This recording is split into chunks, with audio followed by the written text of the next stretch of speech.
Some tasks are simply part of being a responsible member of the family, but extra value, that can pay. And that's where I think parents can have a lot more fun with this than simply assigning 5 chores and putting a dollar amount beside each one. Hi, everyone. Happy to have you here listening to the Ask Mom Parenting podcast, where we take the mystery and the yelling out of modern parenting with practical tools you can use right away. I'm Sue, and with me is Randy.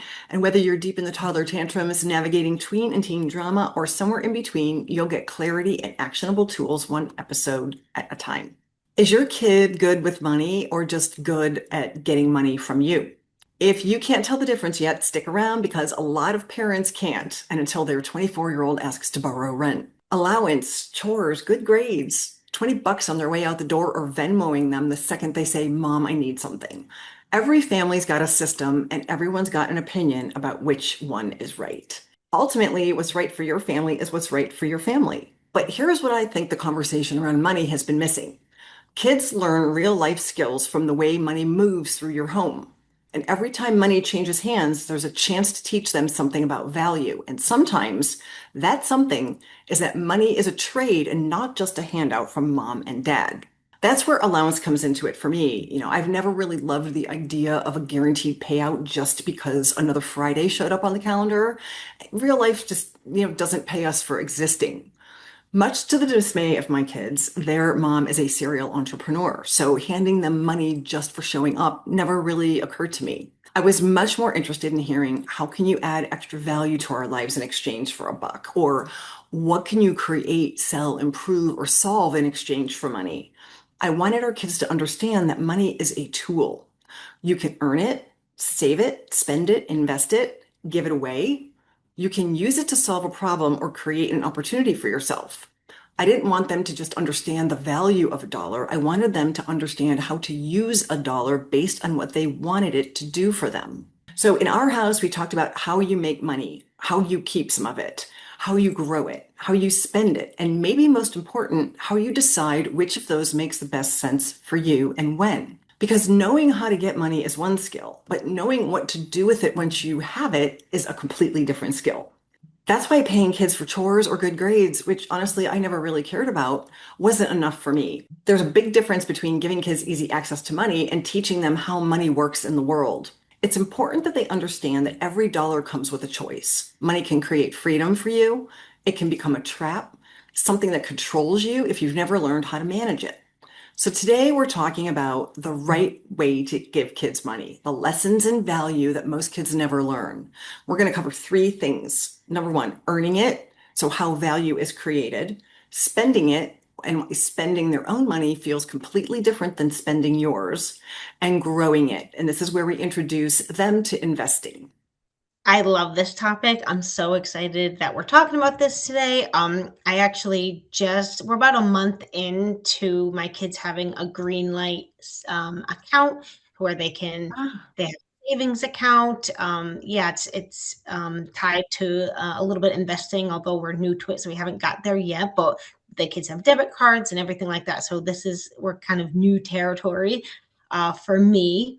Um, and after doing a little research, I think it's definitely a topic that a lot of people will be interested in because I did find a 2024 survey of 5,000 American parents found that only 36% of parents felt confident in the financial advice they gave their children. And additionally, the second one here comes from the investor group T. Rowe Price said around 40% of parents in their survey said they don't always know the best way to talk to their kids about financial topics.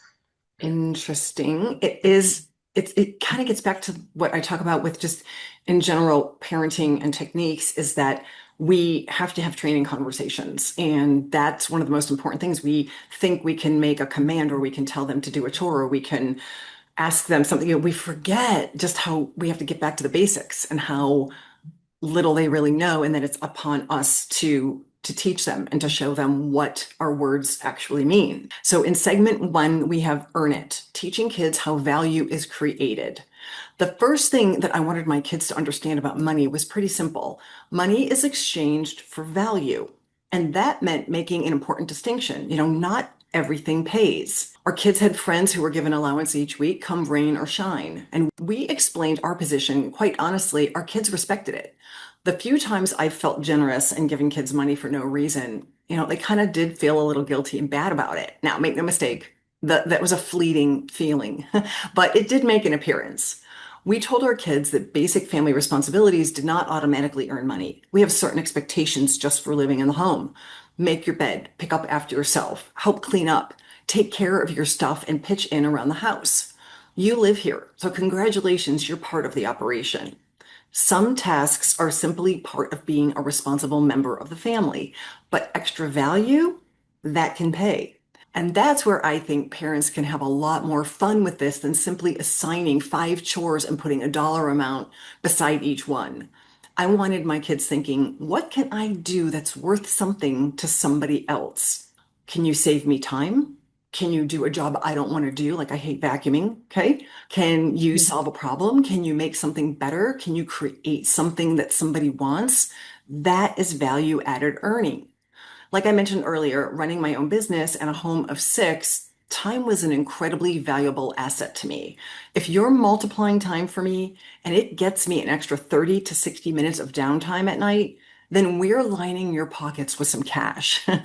I'm not necessarily paying for the task. Sometimes I'm paying for the value it created for me.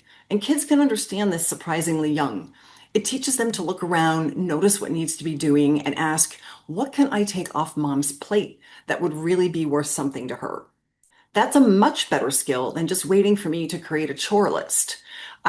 One of the things that we did when the kids were young, I had one kid willing to give me a back rub, play with my hair and give me a back rub. And he quickly earned that he would make a lot of money. He surpassed his triplet siblings with cash and savings because your kid, and he got really good at it. So he, comb and play with my hair and rub me, and we would put the timer on, and he would get paid, I don't know, by the minute or whatever I was deciding to do. But this kid just never 30 minutes in, I'm like, oh, this is great. So, I was throwing money at the kid, and nobody else really picked up on it. But he was willing to put in the time and like, okay, that's paying. Maybe your teenager decides to shovel snow for the neighbors, but first he has to rent the shovels from you or the lawnmower with the shovel attachment from you. And now we're talking about overhead. So now this gives us an opportunity. Hey, I already bought the equipment that you need to use to go out and help someone else to make a buck. So I'm going to add a few bucks in there, for you to rent the equipment and have access to it. It just opens up a new conversation with my child around money. So the kids need to learn, what do you need to charge the neighbor to actually make a profit? So maybe they do work for somebody and send them an invoice. And now they're learning another piece of real life, that doing the work doesn't automatically mean you're getting paid.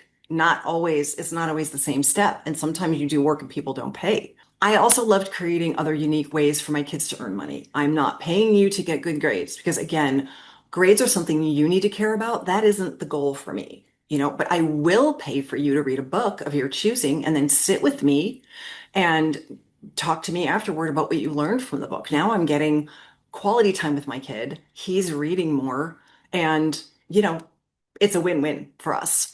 If you want more ways to get money out of me, try something genuinely outside your comfort zone and come back and tell me what happened. Say your child is a bundle of nerves talking to adults. Okay, let's go to a restaurant and you order off the menu for the whole family. That might pay. Come up with a great idea that saves our family money or makes something that we do more efficient. Absolutely, bring it. That idea might be worthy of some money from me. Now we're teaching something bigger. Their ideas have value and their initiative has value. Their knowledge has value and solving problems is value.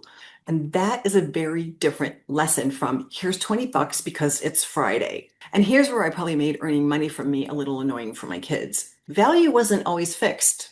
All right. So the same job wasn't necessarily worth the same amount every time. But I do love teaching life in the real world, and fixed value doesn't always exist out there. Money doesn't always have to be a zero-sum game where somebody wins and somebody loses. When you create real value, both people can walk away better off. Plus, sometimes I'm just in a generous mood and sometimes I'm not. I have a funny story about my daughter. She's in law school and she's struggling. She's got student loans and whatever. And we went to go visit her. And I happened to have some cash in my wallet, which I never do. And I just felt generous. I felt like having fun. We were passing in a Whole Foods, a cabinet with all these cookies. And I didn't know there were like probably 10 different styles of cookie. And my favorite was in there. I like these Mexican wedding cookies. I'm like, no, my kids don't know this. They don't know that I love Mexican. So I had some fun with her. I said, hey, Kel, if you can pick my favorite cookie in here, I'm going to empty the contents of my wallet. I mean, just stupid. It's just fun. Um, And, like I say, I have fun with it. And because it's not, like I say, it's not a zero-sum game. It can be fun. Anyway, she picked, she picked the right cookie. So, so I opened up my wallet. I pulled out, there was probably like 50 bucks in there. She was jumping for joy. It was just something fun. I just like to be spontaneous and just give them creative, fun ways to earn a buck. But anyway, that day I was feeling generous. So let's use a very sophisticated economic example here. Dog poop. The yard needs to be cleaned up this week. Maybe that's a job that's worth $10 to me. But now I have people coming over in an hour and I need that yard picked up this minute, right now.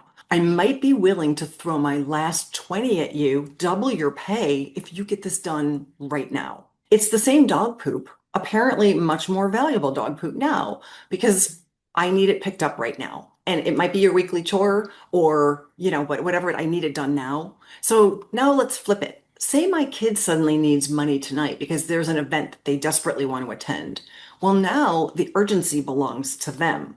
That $10 job, yeah, if they come and say, Mom, like, can I pick up dog poop for money? It's like, well, it's not really that bad out there, but I'm willing to give you $5.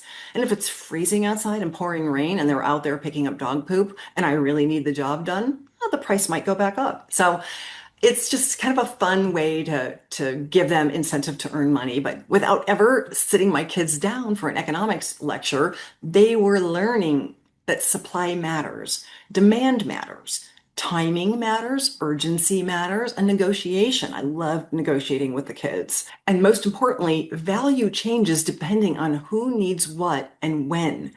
Another funny example was our oldest had an iPod. He was like 12, and one of his triplet sister, only 3 years younger, and she wanted her hands on. We didn't give them access to that type of electronic back then, but my older one had it, and he actually paid for it. So she would have to rub his nasty feet and earn. And because the kids then they had fun with each other too. So he'd be like, well, rub my feet with lotion. And she would, we were talking about this recently about how disgusting it was. And she would earn, like a minute of playtime. And it was just, it's just funny stories. And it's just whatever creative ideas are out there that you can get something and she's getting something. So it's like I said, zero-sum game. One person might happily pay $20 for something that another person would only pay $2 for. One man's junk is another man's treasure. And that's how life works in the real world. So instead of teaching kids this chore equals this amount of money, we can start teaching them to ask, what is this worth to you? What is this worth to me? And can we agree on a price? Now they're not just earning money, they're learning how value is created and exchanged. So in segment two, we're talking about spend it. Let their money feel differently spending theirs than it does spending yours. So once kids start earning money on their own, the next lesson is what happens when they spend their own money. Because there's a very big difference between, Mom, can you buy me this? And do I want this badly enough to spend $30 of my own money on it? Have you seen those TikTok videos where people are like, now they're living in their own apartment and they're on a tight budget and they make jokes about how they're like taking a ton of toilet paper off the roll when they're living at home. And then when they're living in their apartment, they're like they can one square of toilet paper will work just fine.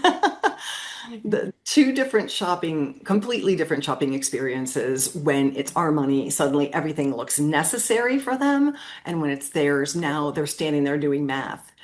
How much do I have? How much will I have left? Is this really worth it? Is there something else I would like more? And that little pause is exactly what we want. We want our kids to develop their own internal sense of value. And this means sometimes they're going to buy something that you think is ridiculous waste of money. I mean, haven't we all done that? Right? We all have to learn that lesson. And I tell a story in my book about one of my sons getting one of his first paychecks and wanting to spend it all on a fly fishing rod. Would I have spent my first paycheck on that? No, but it wasn't my paycheck. And this is where we have to decide what we're really trying to teach. Do I want my child to make my financial decisions, or do I want him to learn how to make his own financial decisions? If he buys the rod and loves the thing for 10 years, maybe it was a fantastic decision. If he buys it and 3 days later he thinks, why did I spend all my money on this stupid fly fishing rod?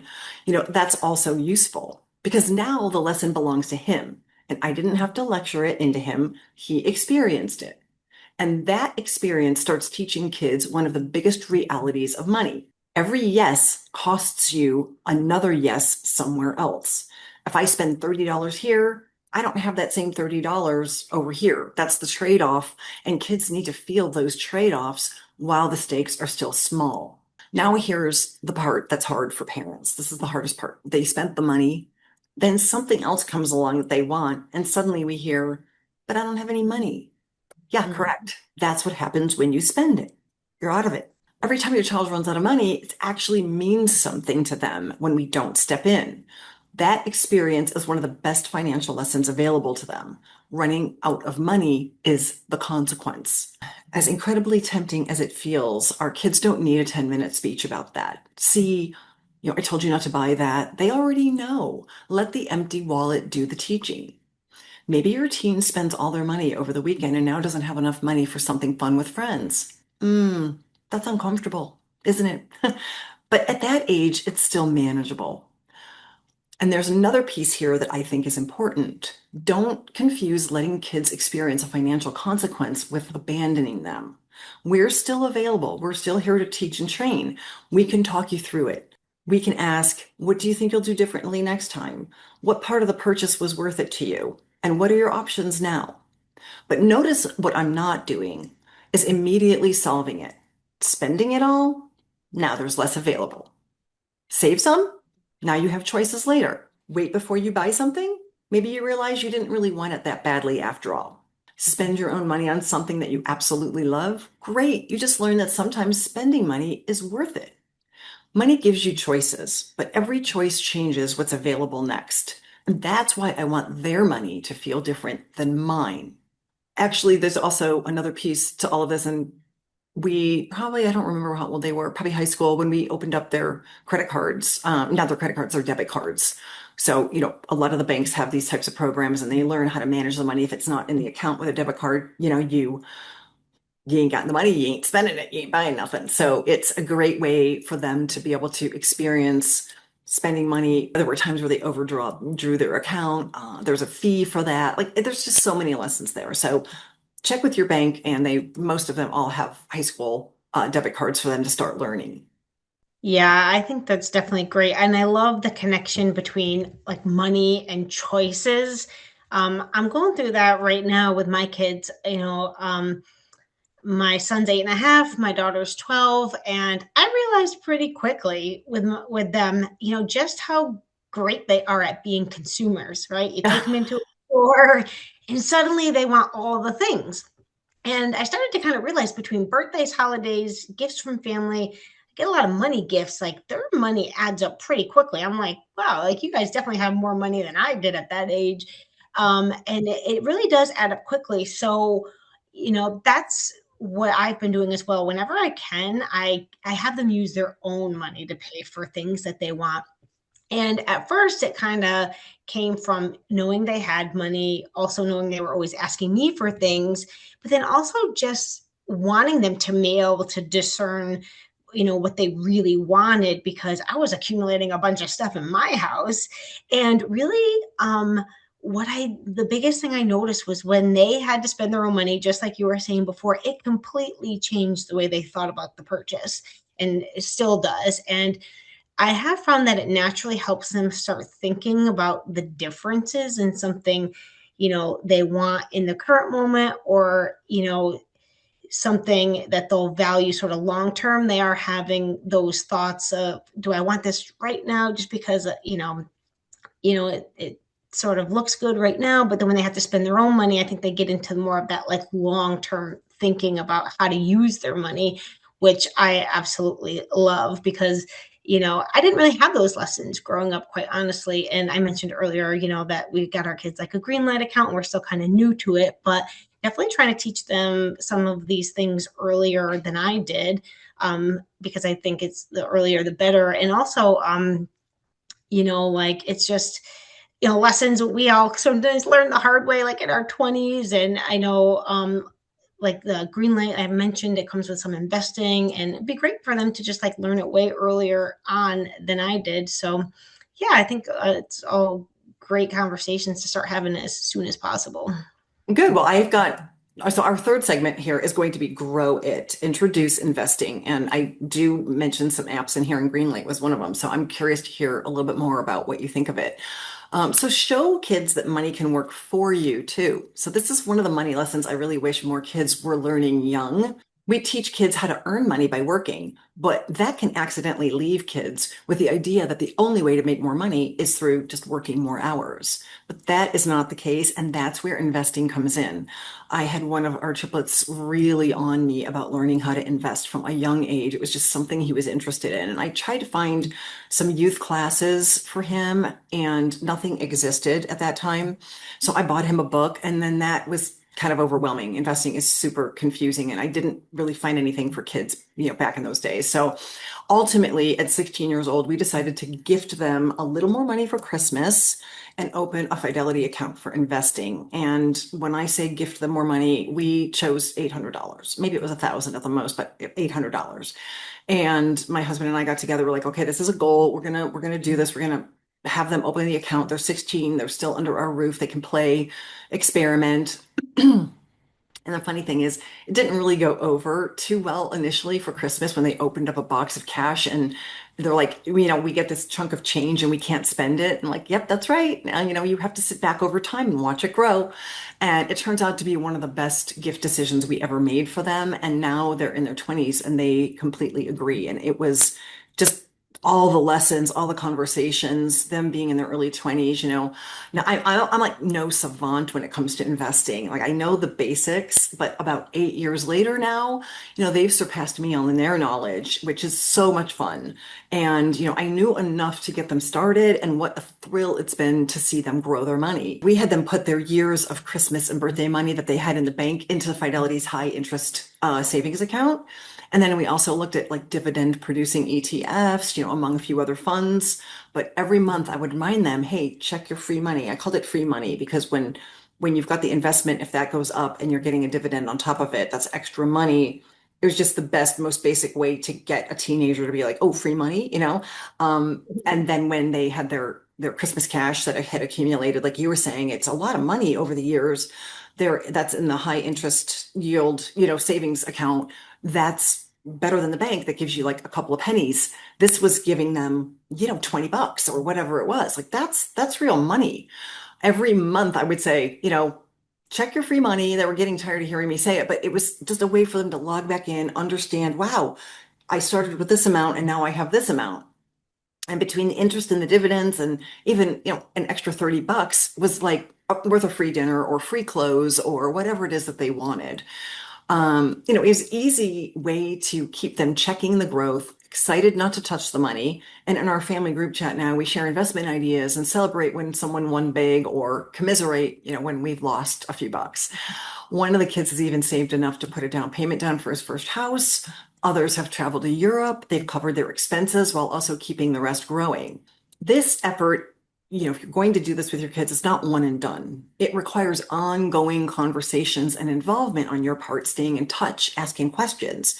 And with their college credit card, that took over a year. When they got into college, we got them their card. It took me over a year to teach them how to look at their bill and how to understand what's the way that they put the bills out there. It makes it look like you might only owe $100 that month, but then if you've spent over, the limit over the date, it says 150. So my kids I found they were prepaying because I'm like, don't carry a balance.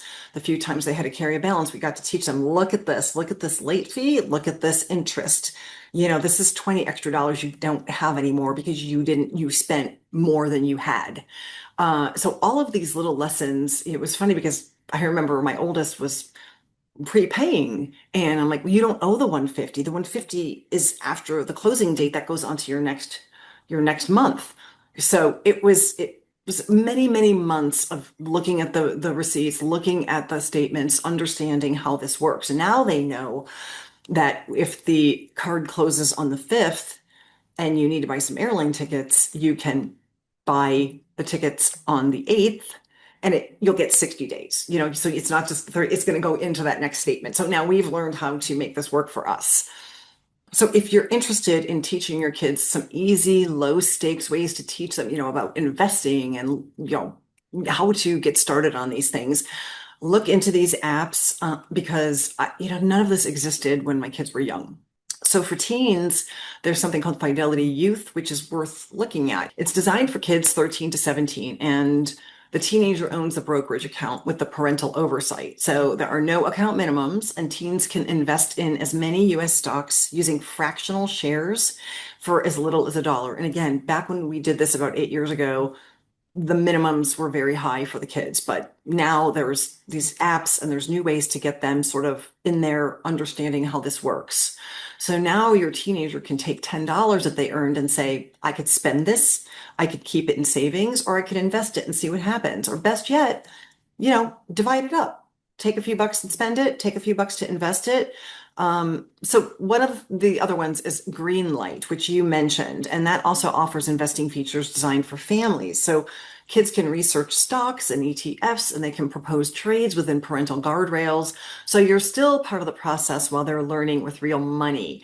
I'm going to give the last one, then I want to hear your thoughts on Greenlight. The last one that I found was Busy Kid, which is another option, particularly for younger kids, because it connects earning, saving, and investing in the same system. Their investing feature currently lets kids begin with as little as $10, which again, that is brand new. It's fantastic. And parents are approving those transactions. So tell me a little bit about Greenlight. Like you decided on that one. Um, Yeah. Yeah, we heard about it a while ago, so we kind of knew that's what we wanted to go with. It was just a matter of just maybe waiting till the kids were a little bit older. So they both have Greenlight accounts, which it's kind of like an online sort of bank, if you will. And so, we can connect it to like say to start out money, it can be connected to our bank accounts and we could just, put a little money in it at first. It also comes once I get it, you can have like a QR code and link. So you could like send it out to family, like, hey, for gifts, if you want to oh, give the kids, oh, like, really? you can Oh, so just, a parent, yeah, like a you could get, grandparent can contribute to that total. When you open up the account for your kids, how much, like what's a reasonable amount? like, we just started them off with like $10 each, quite Oh, honestly. oh, Yeah. Yeah, something really small. Because so it's got like so the way it's set up, it comes with a debit card, right? Because it's kind of like an online bank. There's no like physical location. So they both have a debit card, which is kind of funny because they're so young to see them with a debit card, but I guess that's the way the world works today. it's good Um, experience.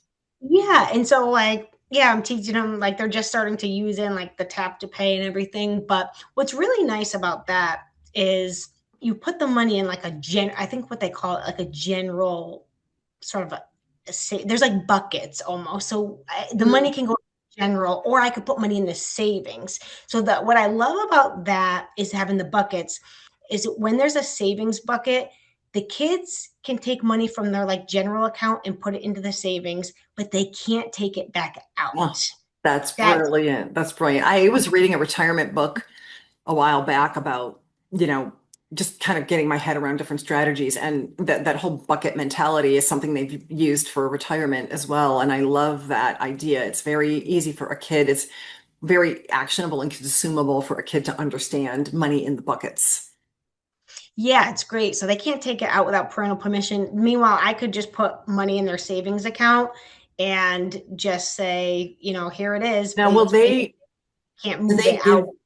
give Sorry. Do they give you high yield interest savings like in the savings account, or is it just like the banks with just a few pennies?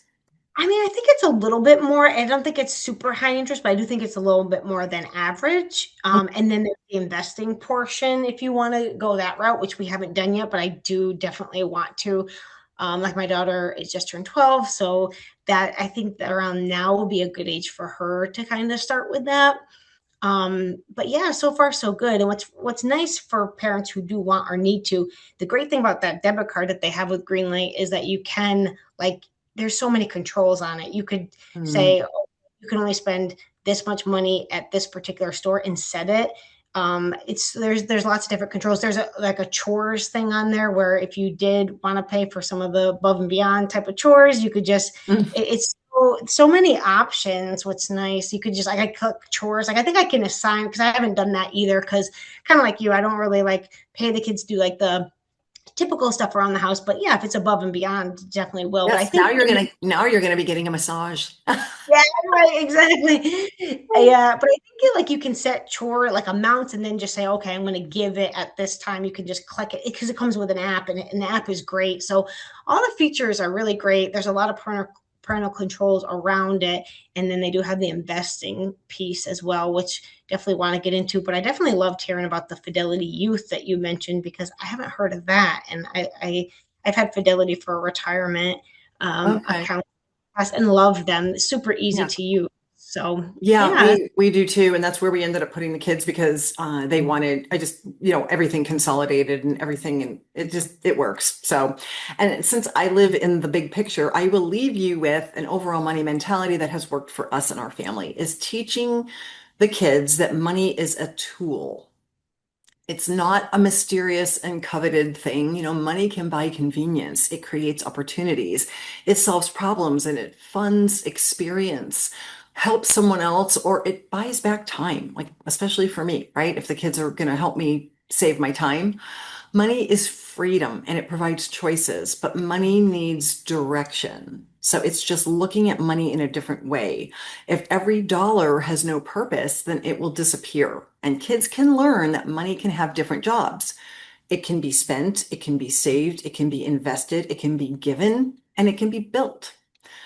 You gave your time, your skill, or your energy to earn it, and now you get to decide where that value goes next. And that's why I want kids to see money as a tool.